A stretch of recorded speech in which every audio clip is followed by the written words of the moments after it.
je vais essayer de vous prêcher sur le thème rétablir les priorités. Rétablir les priorités. Vous savez, peuple de Dieu, amis chrétiens, à tous les miens, à toutes les personnes qui me suivent de près ou de loin.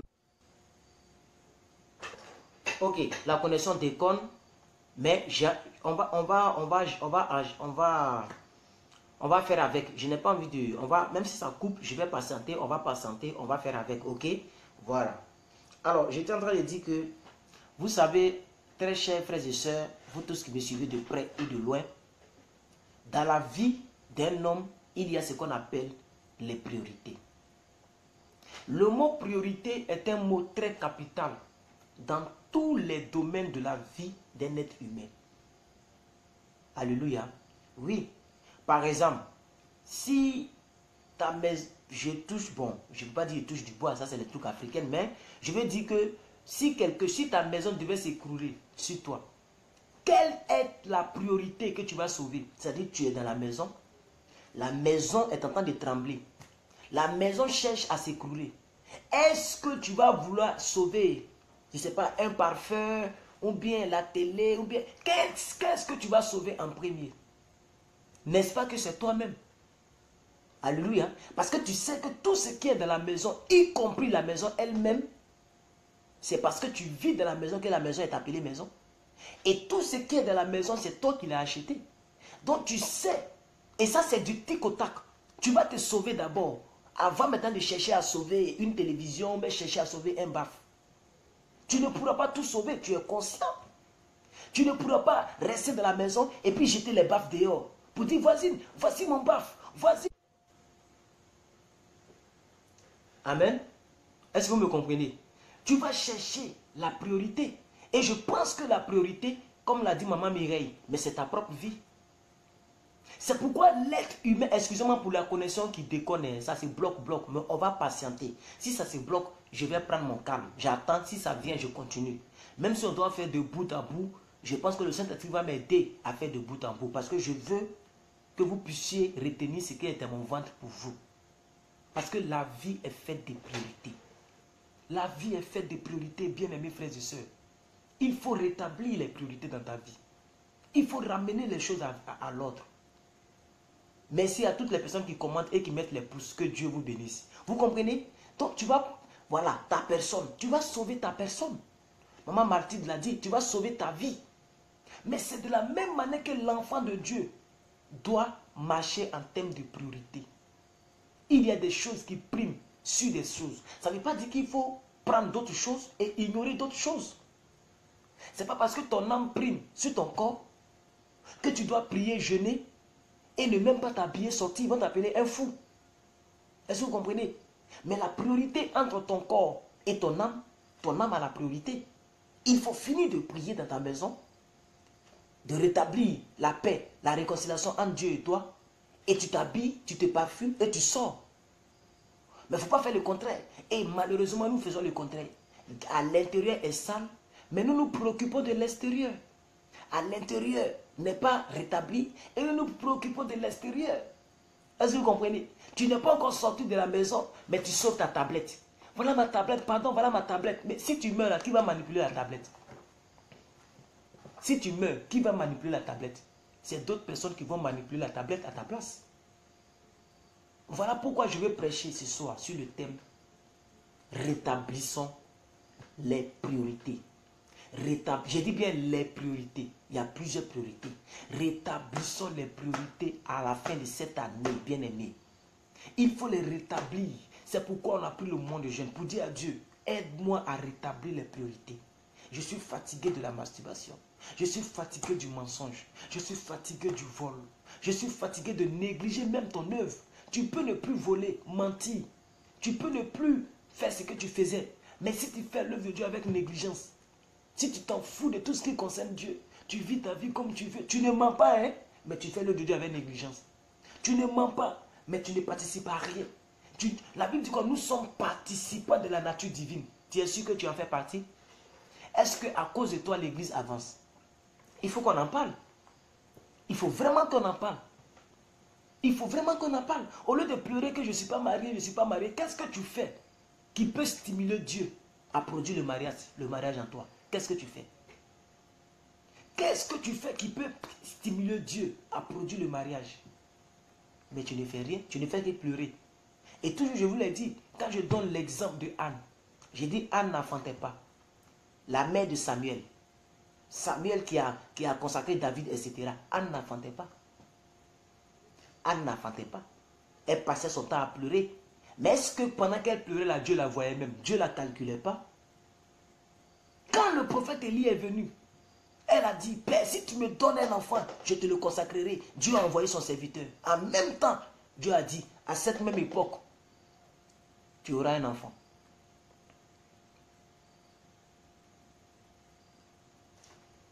Alors, au lieu de pleurer, il faut chercher d'autres voies. Il faut chercher d'autres issues pour pouvoir régler les choses. Et la meilleure des issues, c'est de rétablir les priorités dans ta vie. Amen. C'est très important. Alléluia. La Bible dit, au commencement, Dieu créa le ciel et la terre. Il n'a pas créé la terre avant de créer le ciel. Il a créé le ciel et la terre. Jean 1, verset 1. Bon, le courant déconne. Le courant est en train de déconner. Je vais continuer de prêcher comme ça. Et si vous voyez que le courant est coupé, c'est que c'est là qu'on s'arrête. Mais je pense que mon introduction est déjà très riche. Recherchons le temps. Rachetons le temps. Car les temps sont mauvais. C'est très important. Alléluia. C'est très important. Alors, donc j'étais en train de développer. Je vais toujours continuer dans le développement. Je vais toujours continuer dans le développement. Comme je le disais, je ne vais pas donner des versets bibliques ce soir parce qu'on va aller très vite. Je vais résumer et puis on va se laisser. On va prier pour se laisser. Comme je le disais, en tant qu'un enfant de Dieu, il y a des priorités. Amen. Je pense que vous connaissez ces priorités-là. Je le pense vraiment. Vous connaissez les priorités. Et si vous connaissez ces priorités-là, vous devez maintenant les remettre à l'ordre. Il y a des choses qui doivent primer sur les choses. Et ce n'est pas forcément côté Dieu et toi. Mais c'est côté toi et les autres. Oui. Ce n'est pas forcément côté Dieu et toi. Mais c'est côté toi et les autres. Toi et le monde extérieur. Par exemple, tu es marié et tu ne rentres pas tôt à la maison. Ou bien quand tu rentres à la maison, tu passes ton temps sur ton téléphone. Et tu te plains que ton mari ne t'aime pas. Tu te plains que ton mari te trompe. Mais si la priorité pour toi c'est le téléphone, c'est un exemple que je donne. La priorité c'est le téléphone. Pendant que le monsieur il est là-bas tout seul, il est quitté au boulot, tu n'as même pas demandé, mais chérie, comment s'est passé ton travail? Quels sont les défis que tu as eus? Dans quel domaine tu as exercé ta foi? Tu n'es pas présent à côté de lui, mais tu es sur WhatsApp en train de causer avec des gens que lui, il ne connaît pas. Ne t'étonne pas que demain, il change de comportement. Mais c'est comme ça la vie. Il faut d'abord avoir des priorités. Quand tu auras fini ces priorités, tu peux passer à d'autres choses. C'est comme ça la vie. Il y a des choses que tu dois faire d'abord avant d'autres choses. Il y a des choses qui sont prioritaires sur d'autres choses. Qu'il faut que tu commences à écrire. Qu'est-ce qui est prioritaire dans ma vie? Qu'est-ce qui est prioritaire? C'est quel domaine de ta vie qui est prioritaire? On n'a pas besoin de non, bien aimé, ce que je dis là, peut-être que ça peut être simple. Mais c'est l'essentiel que je suis en train de te dire. Qu'est-ce qui est prioritaire?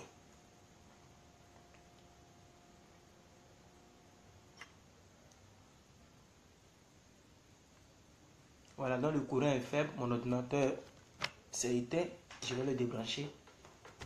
Qu'est-ce qui est prioritaire? Qu'est-ce qui est prioritaire, peuple de Dieu? Je vais maintenant jeter un coup d'œil sur mes notes. Oh, alléluia. Selon Matthieu 15, verset 8. Matthieu 15, verset 8. On va le lire. Matthieu 15, verset 8. On va le lire. Selon moi, c'est la première priorité. Selon moi. Matthieu 15, verset 8, c'est la première priorité. Pour un enfant de Dieu qui est sérieux. Je ne dis pas que c'est la vérité absolue, mais je dis selon moi. Selon ce que le Saint-Esprit m'a inspiré pour vous ce soir. Matthieu 15, verset 8. On va le lire ensemble. Maman Chris m'anime, si elle est là encore, elle va vous donner le verset. Mais moi, de mon côté ici, je vais le lire. La Bible dit, et je lis. Et là, ce sont les écrits. Je vais contextualiser ce passage-là pour que vous puissiez être à l'aise. Jésus-Christ était en train d'expliquer quelque chose à propos de la tradition. Il était en train d'expliquer quelque chose, et on a vu ça hier ou avant-hier, si vous vous souvenez bien. Si vous vous souvenez bien, on a vu ça avant-hier. Où on parlait de la tradition, de la famille. Amen. Donc Jésus-Christ était en train d'enseigner sur la tradition, sur la famille. Il dit, vous aimez votre famille plus que Dieu. Vous aimez. Il dit, celui qui aime son père et sa mère plus que Dieu n'a pas connu Dieu. Donc c'est dans ce contexte-là qu'il est parti chercher les vieux écrits du prophète Ésaïe. Maman Chris, donnez aussi le verset suivant. Le verset 9 aussi. Donnez le verset 9. Ce qu'il a dit ici, ce n'est pas Jésus qui a dit, hein, c'est une citation. Quand vous prenez votre Bible, vous allez voir qu'ils ont décalé. C'est décalé dans vos Bibles.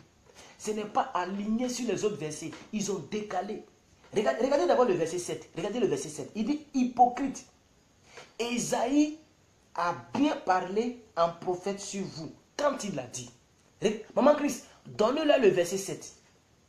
C'est Jésus qui parle. Mais il va prendre les écrits d'Ésaïe. Donc ça veut dire Jésus lui-même, là, il lisait la Bible. Quelle est cette vie chrétienne que nous menons et puis nous fuyons les Écritures? Où on n'a pas une vie de méditation. La Bible n'est pas notre priorité. Tout ce qui est priorité, c'est la bouche, c'est l'estomac, c'est le corps, c'est les véhicules, c'est les maris, le plaisir.